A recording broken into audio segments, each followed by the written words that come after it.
Well, they're the annual conference. No, it's still on. They're reviewing annual conference. They don't have anybody in there. There's not a lot in there. Oh, and Sandy might be here. I saw their car. There, but yeah, I think we'll thank you for it. We have some new people here. We probably are on the road. So we're trying a small class today. And then I noticed. That's With the weather pattern by. We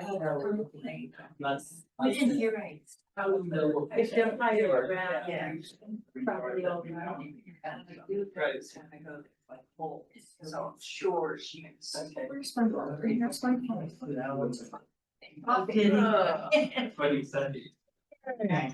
Oh, yeah, that's right for Oh, me too, Dave. Well, I think it's. Nice one, waiting for us. Right. Yeah. It's a lot of things I have to keep saying. Well. Don't worry, it'll come up, then I forget. I knew I took notes Last week and her name. I found it in the bottom of my purse, all the Alan. Yeah. That's actually. A good place for 'em. Chair, he doesn't. Bottom of the pit, we talk about, Okay. Yeah. This is for his Bible, this is for my coffee. Okay. They're, and they're. I mean, it works, it's truthful on what I want. No, I'm listening. Empty chairs. What? I'm listening. Yeah, no, I mean, if we, There's logic to some of my madness. yeah, usually, at least from your end. Yeah, that's right, Dave. No, you're welcome to use another chair and then if we get crowded, we either bring up this chair or bring another one in. So that's what's gonna happen today. Dave, I gotta share the. All right, go ahead. Yeah, my girlfriend lives up in Connecticut. And we emailed back and forth, and Peter said he was coming out of his driveway, and he said he saw to the corner of this dark shadow. Now they have nails up there. He looks, and there in the neighbor's driveway is a bear. And he watches the bear comes to the road, looks both ways, and then crosses. oh, wow. History.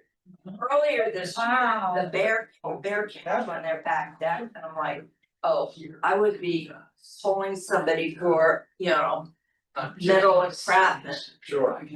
One time I was down in Philadelphia and we're staying there at a red light waiting for some pedestrian across the street. And I look down, here's a rat standing right with the people on the curb. They just sat there with the people on the curb. When the light changed red, everyone stepped off the curb, the rat just jumped out and walked across. They're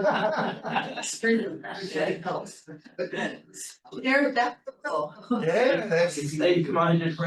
Well, I know there's coyotes like 2 miles from where we live, behind where Marilyn Mustin lives. Right. Cause there's an Amish farm that raises hatchlings, and when they die, they just dump them outside. Oh, right. As long as. That's why I like them at night. We haven't ground that. The Old Testament is based on.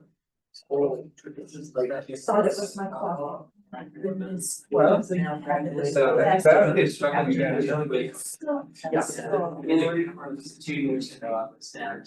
let's go ahead and get started, and Anna will be coming along soon.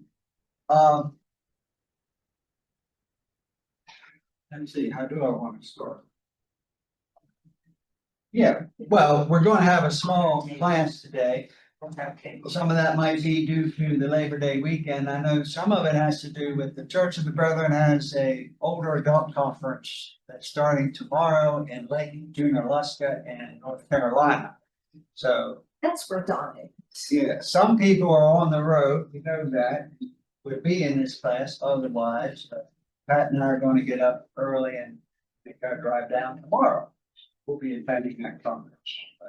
So we usually have we have 3 new people here. It's Alan and Sue and Max. That's right. Yeah.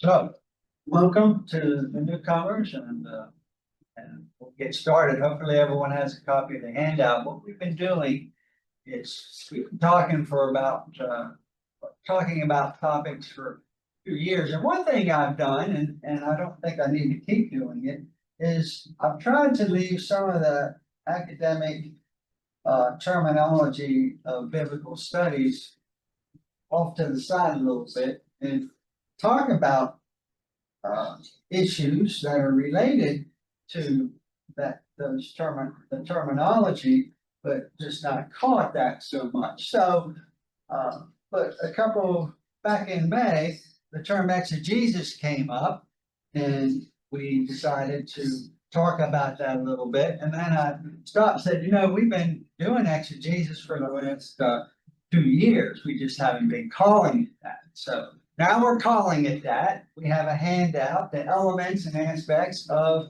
exegesis or exegetical study, exegetical method, whatever you want to call it. And there are some aspects to that. We're going to go through those, become familiar with them as much as we can. And we have. I'm going to illustrate something we've already covered and do it more intentionally from this perspective. And then I'm asking people to come up with passages. There's a list of passages over here. And some people have filled that out or added to it. But once we go through these elements of exegesis, we want to take passages that you suggest and we'll apply the elements on that handout. And we'll study a couple passages as a class, and then we'll just see. If you get tired of that, we'll go on to something else or whatever. But we've been talking about exegesis, but we haven't really taken a text and applied the concepts or the aspects specifically to this. So that's where we're headed. Last time we talked about text and translation. So we talked about when we're studying a passage or a couple verses or whatever, it's important to know what it is we're studying. So we have to define the text. We have to define the passage. The passage should have a beginning. It should have an end. And it's not to say you can't, through the process of your study, that you can't expand the passage, see what context it's in, or you can narrow it if you want to, but you really should define the passage. And then sometimes when we look at it, choose a passage we want to study, for whatever reason, it may be for personal study, maybe it's for a class here, maybe it's maybe you're asked to preach a sermon somewhere and you want to work on that. But it's important to read the passage almost like we're reading it for the first time.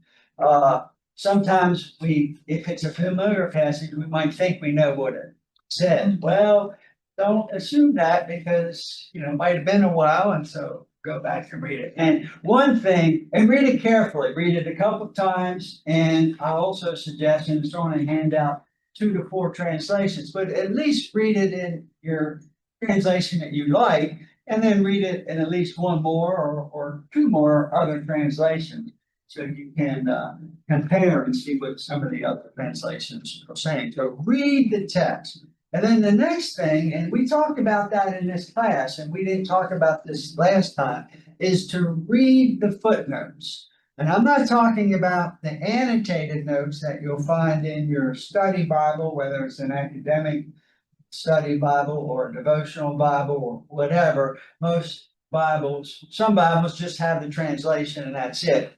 But some do have notes either at the bottom or to the side. What we're talking about the footnotes. So if you're reading along in the text, it may say A. We'll see what A is, B is, and that kind of thing. So it's important to read the footnotes. And a lot of times the footnotes have two ways they could go. One is that the footnote might have to do with the manuscripts that are out there. And so you might be looking at a passage where not all the manuscripts agree on this passage. It may not even be in some manuscripts, which we're going to find out in a minute.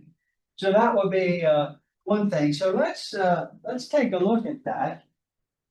I want you to look up Mark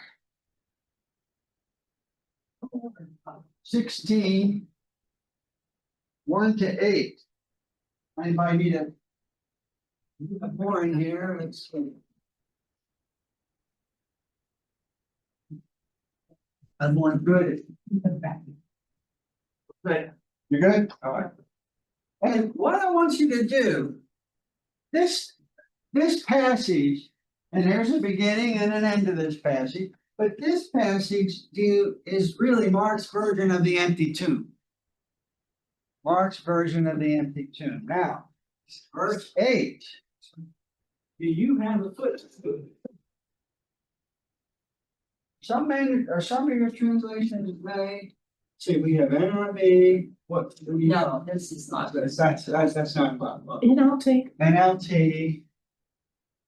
And I have new RSV. Oh, good. Pink. Dave, do you want a specific, I can look up the type of translation, which. Let's go with Common English Bible. Our pastors have been using that lately, and so have I, so. I know some people who translated for that. Okay, I guess we do it was the first thing. Just like. Yeah, I studied with a couple of them. Graduated.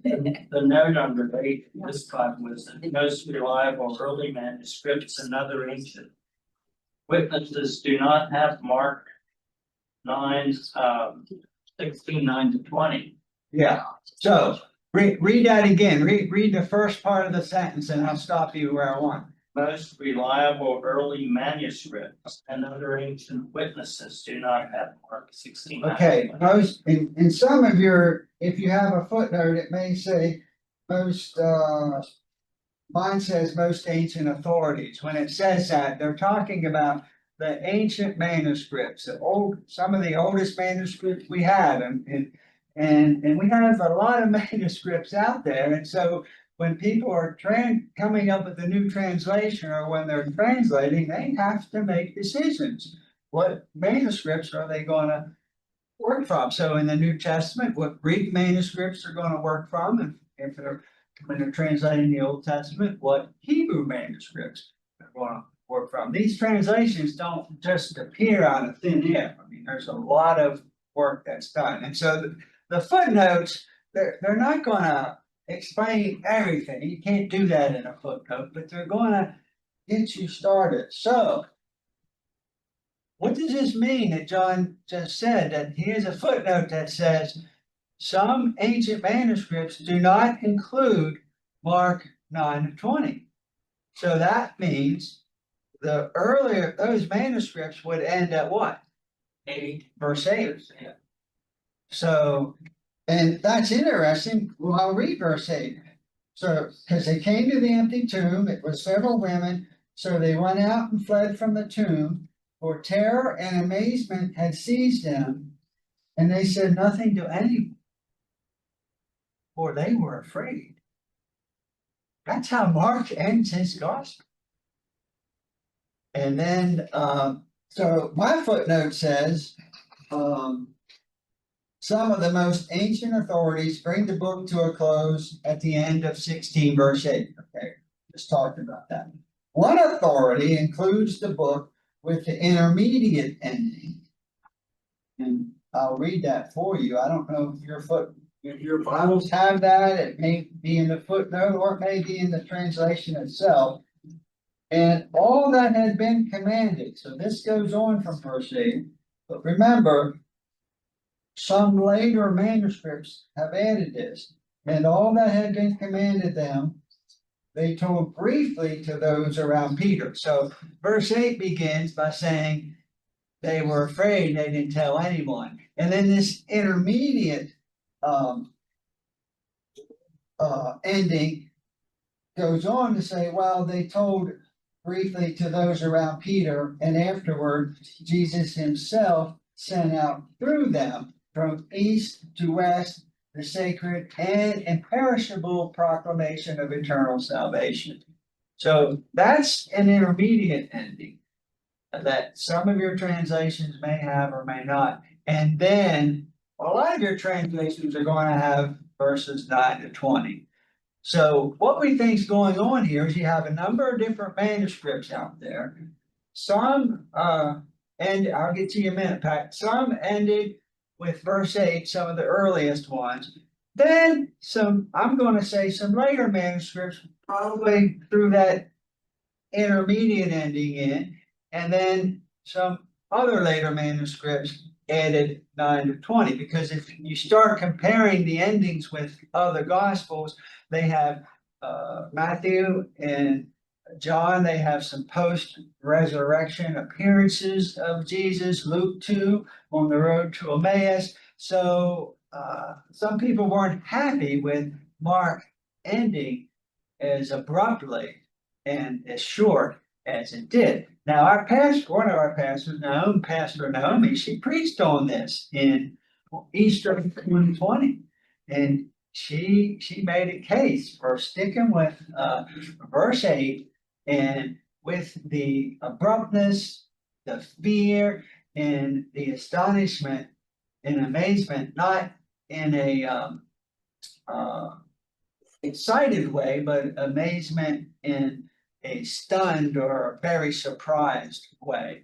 And so she was arguing that you almost have to have this feeling of fear and stunning before you can get to resurrection. That was her point in the sermon, if you remember it. That was a while ago, so I made notes on that's how I remember it. Hey, just as another point, their mindset. Go ahead. There are versions out there that actually have the long version of this plus additional insertions between verses 14 and 15. Yes. Yeah, Do you okay. have that additional assertion? Yeah. Assertion? It's wild, isn't it? I didn't read it. It I says don't have that. I don't.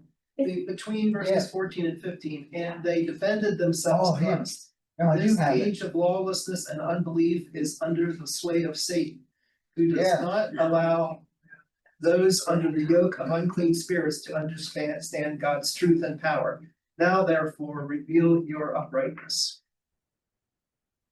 So I have a footnote. Well, it goes on from there too. but- Go ahead. I'm with you, Glenn. I have a footnote right after, at the end of 14, Yes. that talks about other ancient authorities, and that would be other manuscripts. And in whole or in part, and then they have, in that footnote, they have it in italics, very small print. So this is just, it's a good illustration of how the manuscript tradition for the ending of the Gospel of Mark is quite varied. There's discrepancies among the manuscripts. They just don't agree on this. So you really, if you're putting together a translation, you should acknowledge this. Not that we're not putting together a translation, but the translators, they should acknowledge this in the footnote. So when you're studying, you want to read the footnotes and get as much of this as you can, digest it. It's going to take some time, especially now, not all passages you're going to study are going to have differing manuscripts to this degree. This is a really good, in my opinion, a good illustration to share when we're talking about reading the footnotes, especially when they have to do with a textual and or manuscript issue. Dave, So yes, you've been wanting to jump in there. well, I was actually gonna jump in on the last point. But Glenn didn't read the whole thing because it's pretty long. And if you want to discuss it in the car tomorrow, that's fine.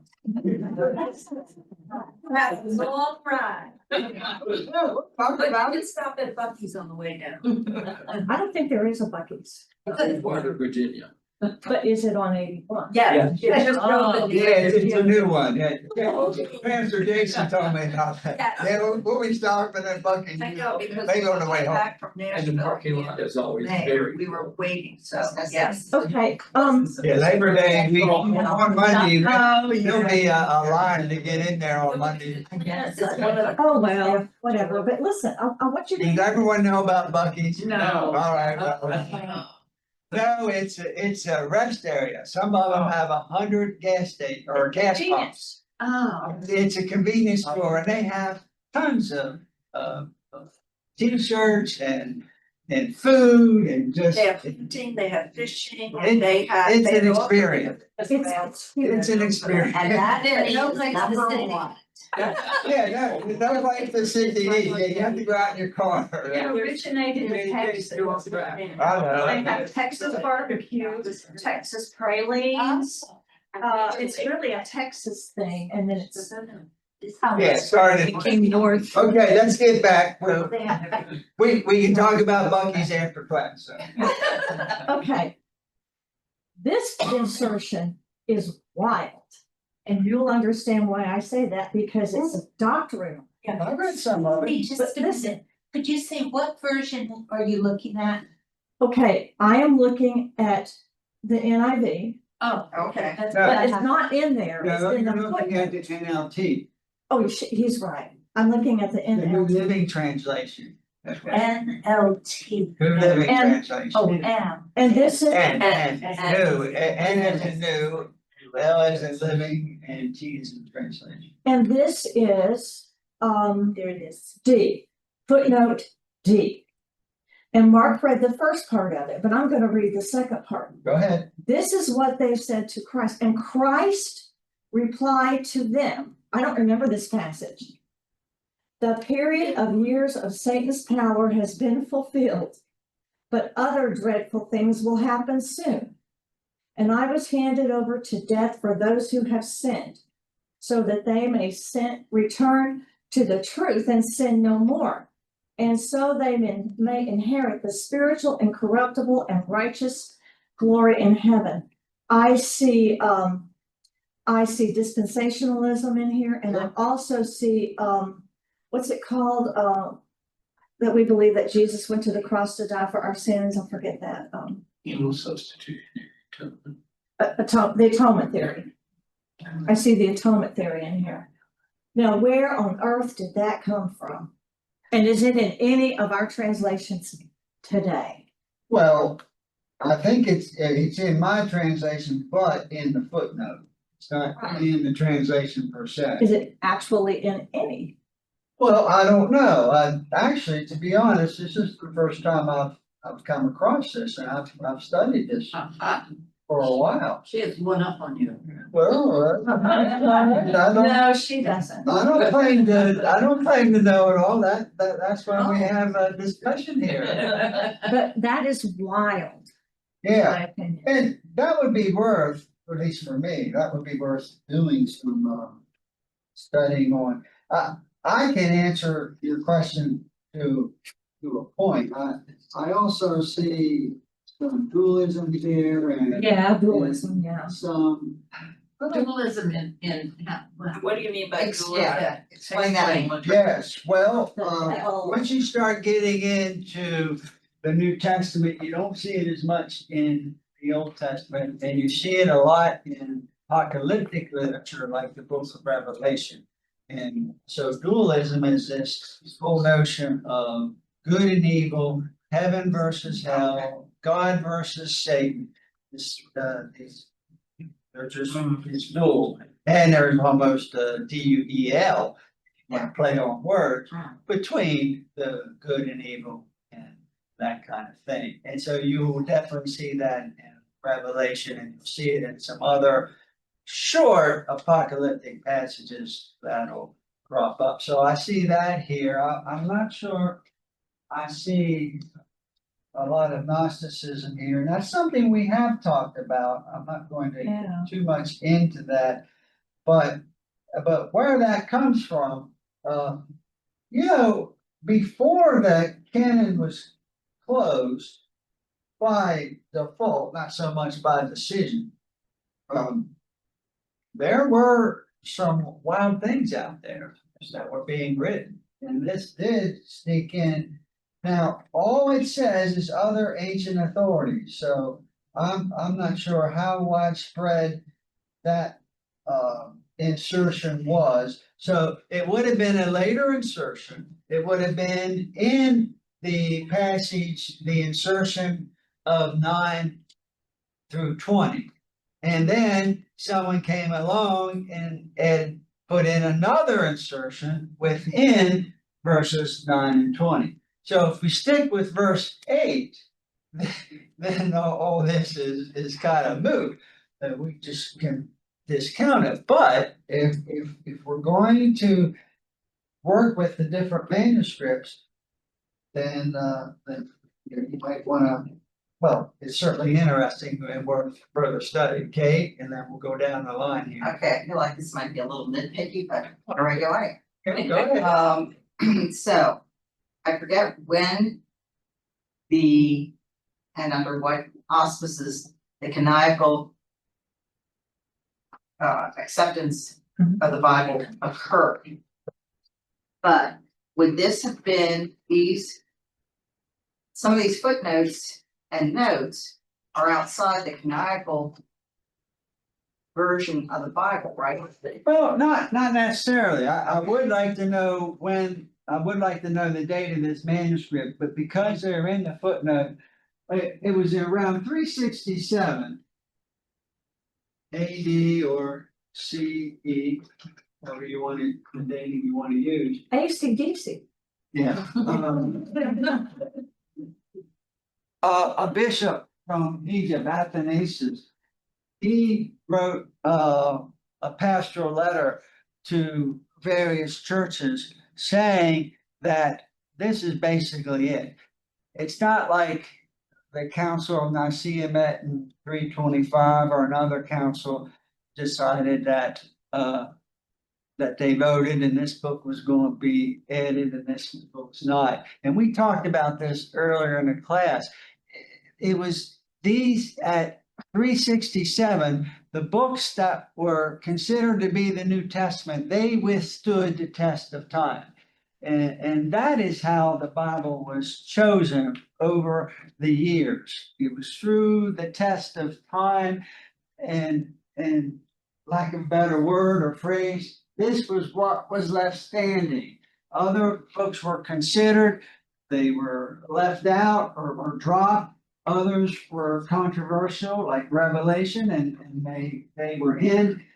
But that, again, it wasn't a council that decided on that. It was various churches in the early church community that came together, and this was their overall consensus. So they agreed on what books, but they Yeah. didn't necessarily agree on how far the book, like. Yeah. In Mark, so 9 through 16. Or 9 through 20, or, Yeah. yeah, Yeah. 9 through 20. 9 through 20.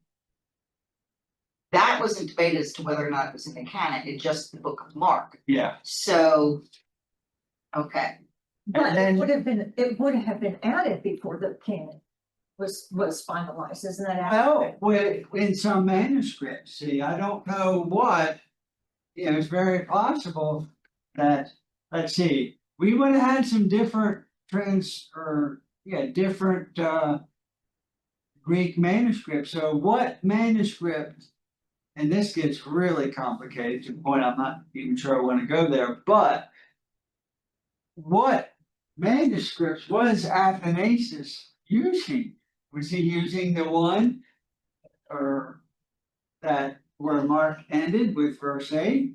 Did the Greek text at his church or the churches were using in their early church, were they using and I'm going, were they using 9 to 20? I'm going to think it would have been varied. I was gonna say, so It would have been canon quite only varied. refers to the book, Yeah, not the yeah.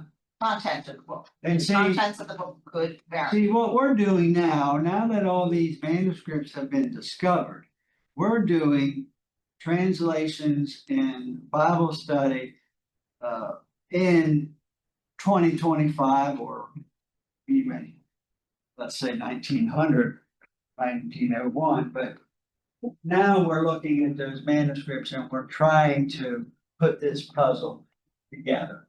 And so I can't really answer and maybe you can, Joe, I can't answer the question, what manuscript? Washingtonius, W, which is one I know least about. Yeah, What What is year that? does it say? I'm trying to find that right now. But what your finding says, the Washingtonian Yeah, this is, manuscript was the one used by the early church? that's where this particular passage that you. Oh, okay, right. Um, So, and we don't know if the early church had access to that manuscript. right. And was that something that we just uncovered?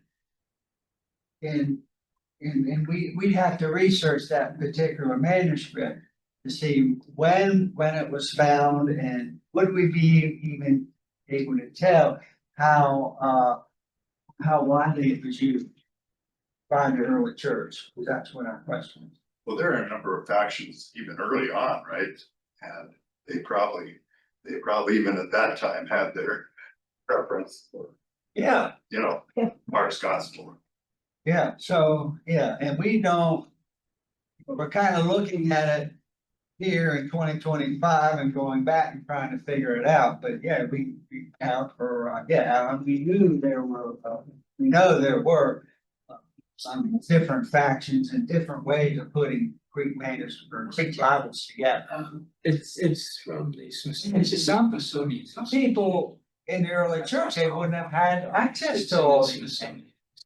Washington. When sentence located or blocked on the screen.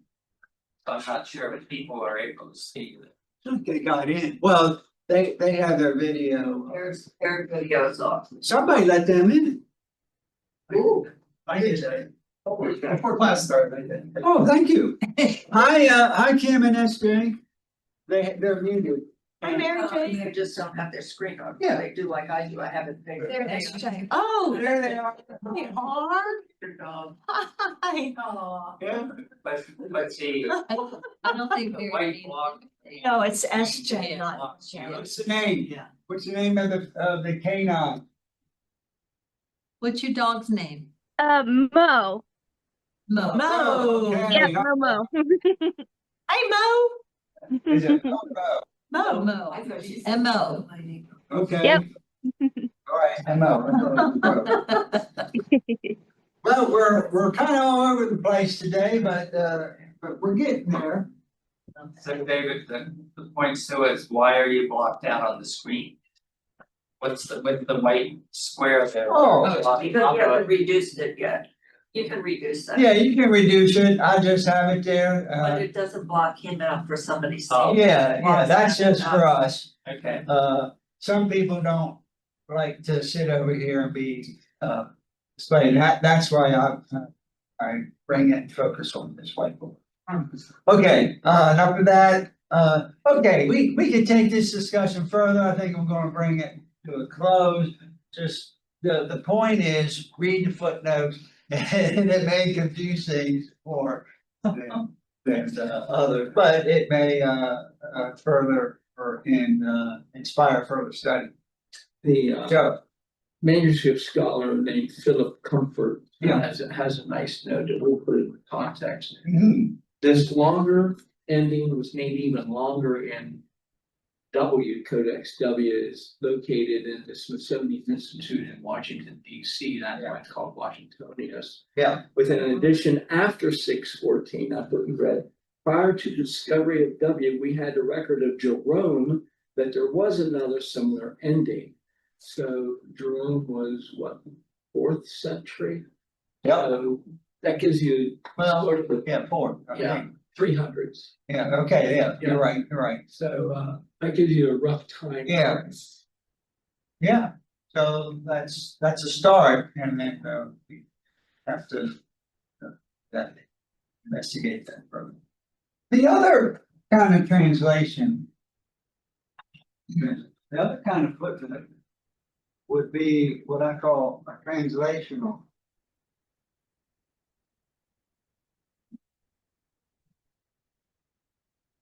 Footnote, and that is, yeah, you might come to a phrase or to a word, and all the manuscripts agree that this word exists. But the question is, so it's not a manuscript or textual problem, it's a translational issue. We don't know. We might come to a word and we don't know how to translate it. And that's why if you don't know Greek and Hebrew, it's very important to, number one, read the footnotes, but number two, read different translations. And so I want you to go to Psalm 23:4 and see if you have a footnote there. And it may be in the middle of the passage, or the middle of the sentence or the verse, let's say. And the reason I chose Psalm 23 is we know this. And we know Psalm 23, and we know it mainly from the King James Version. I'm looking at the age bracket here. I don't know about Max, how much you have worked with the King James, but Not too much. yeah, so Psalm 23, you might, a lot of us have heard it in funerals, or you hear it in movies. I mean, it's a very popular psalm. So when I'll just read from my translation, even though I walk through the valley, and I'm going to say of the shadow of death, that's not what my translation says. I fear no evil, for you are with me, and your rod and your staff that comfort me. People want if you don't know that by memory, when you hear it, it's going to sound quite, bless you, it's going to sound quite familiar. Because Psalm 23 just has a history of its own in the life of the church. And that's why I chose this. Now, okay, I have a footnote. My translation says, even though I walk through the darkest valley, not shadow of death, but through the darkest valley, then it has N. So I go to footnote N, and it says, or valley of the shadow of death. Okay? But you're looking at a difference between literal language and metaphorical. Oh, well, we have to go to the Hebrew first, but yeah, you're right, and I haven't done that yet. I want to see what the footnotes say. It's all right, Kate, don't worry about it. Other footnotes, NLT, Same as yours. okay, NIV, same as mine? Yeah, okay, now what we need to do. We're going back to the King James, because the King James is the Psalm 23, we really know it from that. There's a word they came across.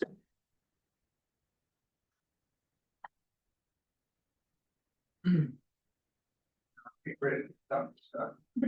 Actually, I'm gonna correct what I said while you're writing, David. It didn't say or the dark valley, it said or the dark valley of death, so it did include the death word. Okay, all right. Yeah, mine's Darkest Valley here. And what is, am I reading? Yeah, well, what the NLT is doing, I think they're trying to combine two, and we'll come back to that in a minute. So the King James translators came to this Hebrew word, Zalmavet, and it's one word, and they didn't know what to do with it. Now, we're guessing, but we think it's a good guess. So what they did, but if we divide it, they knew what to do with it.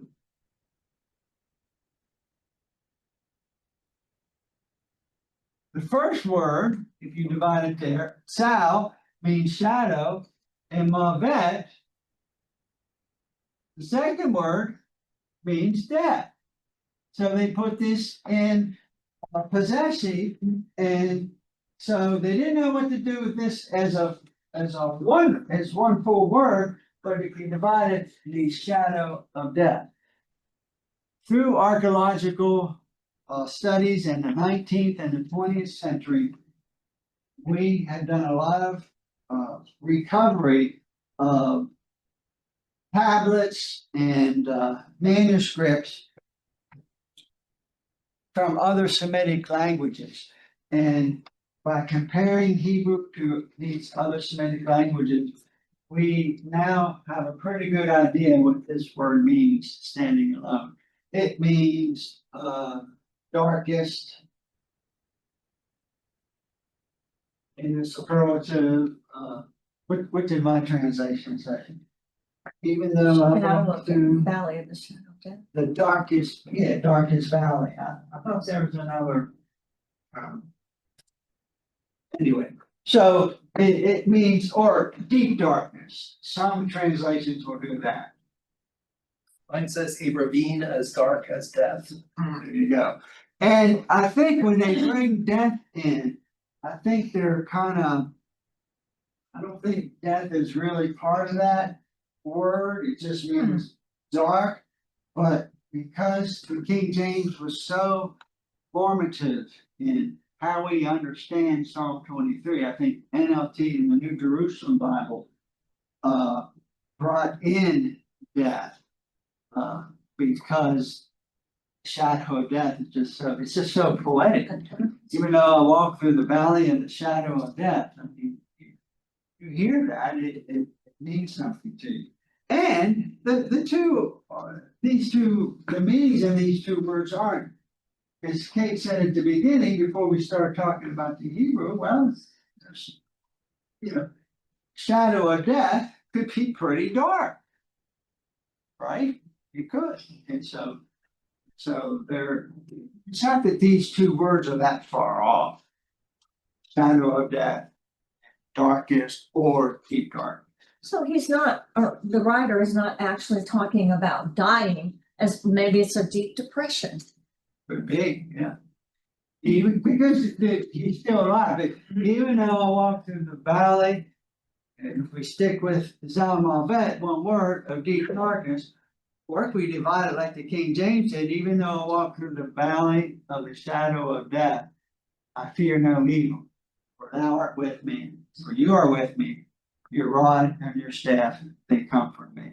And the Psalms do that a lot, where they have one, the psalmist has one foot in Sheol, which means death, and 1 foot in the living sphere. And so sometimes we find ourselves that way. It could be physically going through chemotherapy, feel like you're going to die.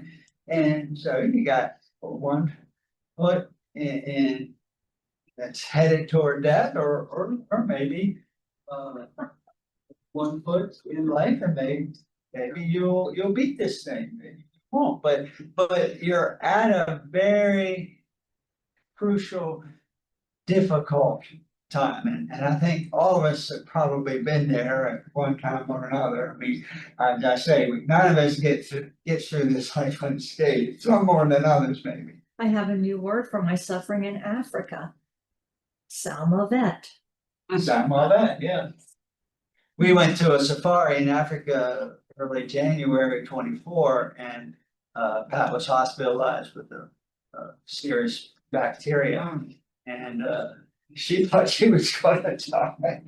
And that was pretty chaotic. But Joe, you were Talking about literary references, J.R.R. Tolkien had the ultimate model of this for us. Frodo and Sam walking into Mordor. Yeah. Or, yeah. Or, and then I'm going to the movie, not so much the book, although the book I think illustrates it well, but I'm visioning them over the fire or whatever, where they have to throw the ring back. And everything, and the ring is destroyed. Alan. This affects me quite a bit, because a lot of times I walk my dog past them on the path in front of sun. So the south side of the health center. Yeah. And it's in a low, it's much lower than that. So I think of this passage, you know. I'd just like to throw something in while we're on. Go ahead. I haven't looked it up, but I think it's in John, where Jesus said, "Simon, do you love me?" And Peter says, 21. "Lord, you know that I love you." What's really interesting is to read that in the Greek, and realize that it's two different words for love. Yeah. He's maybe you had this before, but No, we haven't talked about it really in this case, but I know. Brotherly love me. Peter says, you know that I brotherly love you. Yeah. You know, it's a totally, I just think that's really interesting. Yeah, well, you've heard of agape love. Yeah. And that's there. But there's the brotherly love, as you mentioned, is phileo. Philadelphia, city of brotherly love and that, so there's a play on words and people have really worked at that. It's a different, it's a much different reading when you read it that way than it is. So when, and I don't know if you're gonna have footnotes on that, but if that's a passage you're gonna study, you're gonna have to, that's an element of exegesis will come to later, but that's a word you would wanna look into. Okay, I think that's all I'm gonna say about, where are we on time? Yeah, we got some more time here. That's all I'm gonna say about, the text and translation. Define your text, read it carefully, and then pay attention to the footnotes. Okay? And some of this we had done before in other ways. I just thought it would be good to revisit footnotes. Now what we want to do is look at the next literary or the next characteristic or element of exegesis that I have on the handout. Color.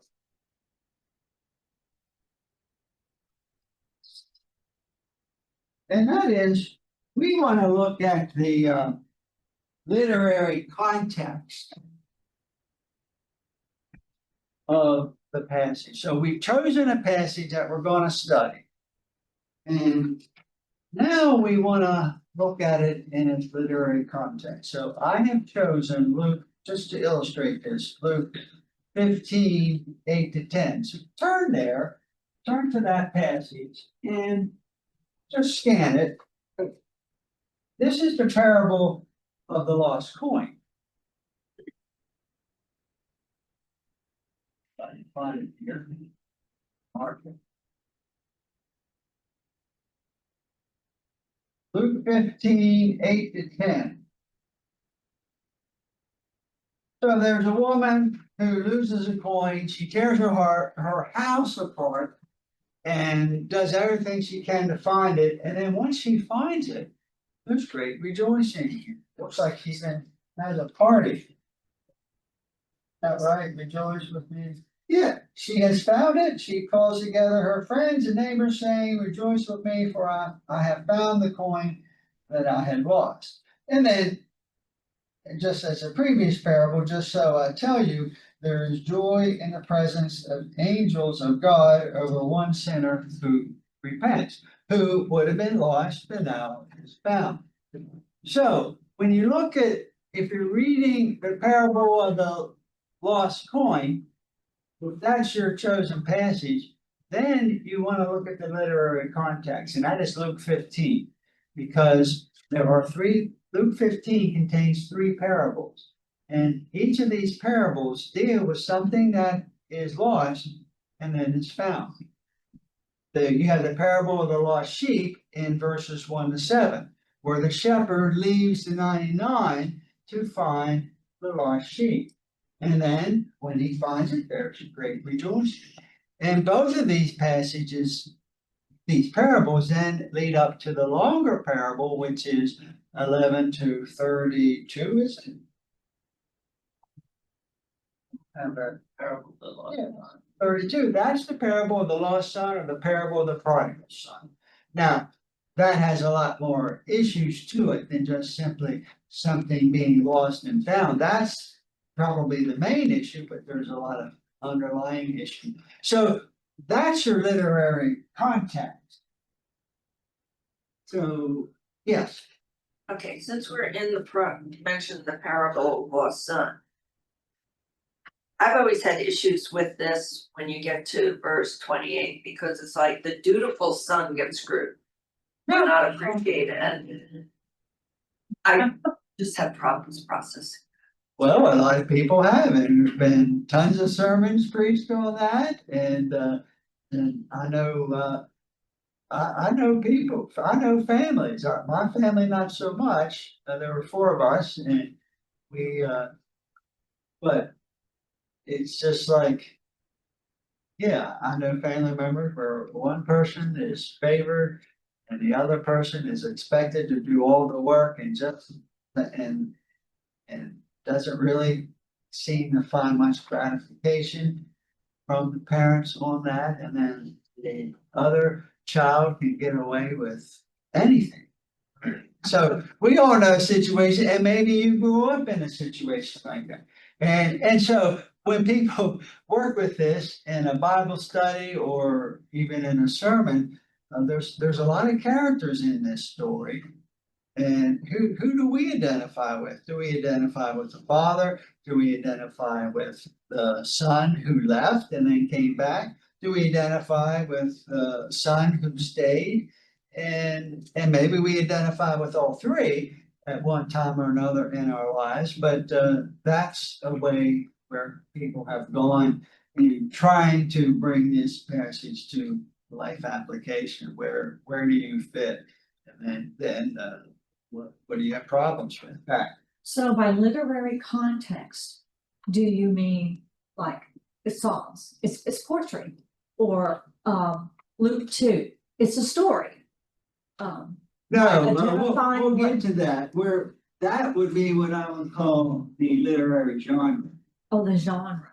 And that comes up when we get to literary characteristics. Oh, We're looking at literary context. So okay, you've chosen a passage. Now, what's its context in the Bible? And so I chose this passage because the parable of the lost coin is with two other parables that deal with something that is lost and then it's found. So that would be the literary context. Now, the next question I have under that is, what is the placement and function of the passage? So this passage is in the middle. You have Luke 15 begins with the parable of the lost sheep. And then what comes after this passage is the parable of the prodigal son, which is much longer. So I think this is a strategic placement because by the writer of Luke 15, because both the parable of the lost sheep and the parable of the lost coin are setting the stage for the parable of the prodigal son, which then has a lot more issues. Yes, it has the issue of the son who leaves, the lost son, the prodigal son, he leaves and he hits rock bottom and then he comes back and then there's rejoicing and all of that. But there's the issue of the difference between the two brothers. One's responsible, the other not so much. There's the issue of jealousy. There's the issue of, I think I wrote some of these down, I'm not recalling them quite so much. Yeah,